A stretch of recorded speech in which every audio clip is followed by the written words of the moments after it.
ప్రయాణం చేయడమే కాదు, ఇది బరువుని కూడా మోస్తుంది. 40 కేజీల బరువు అయితే ఇది ఈజీగా మోస్తూ ప్రయాణం చేస్తుంది. ఇంకా ఎక్కువ బరువైతే దీని స్పీడు తగ్గుతుంది. అన్నింటికంటే గొప్ప విషయం ఏమిటంటే దీన్ని మనం ఒక వాహనంగా కూడా ఉపయోగించుకోవచ్చు. మరీ కఠినమైన ప్రాంతాల్లో దీని మీద ఎక్కి కూర్చుంటే ప్రమాదమే. ఒళ్ళు హూనమైపోతుంది. కానీ దీనిపైన కూర్చొని గతుకులుగా లేని రోడ్ల మీద, చిన్న చిన్న కొండల మీద, గుట్టల మీద మనం ఈజీగా ప్రయాణం చేయవచ్చు. అయితే తలకి హెల్మెట్ ధరించడం మాత్రం తప్పనిసరి.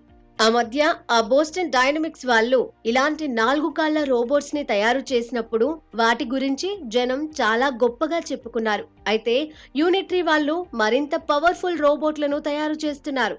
వీటిని మార్కెట్లో అందుబాటులోకి కూడా తీసుకొచ్చేశారు. అయితే ఇలాంటి వాటిని చెడు అవసరాలకి వాడతారేమోనన్న భయాలు కనిపిస్తున్నాయి.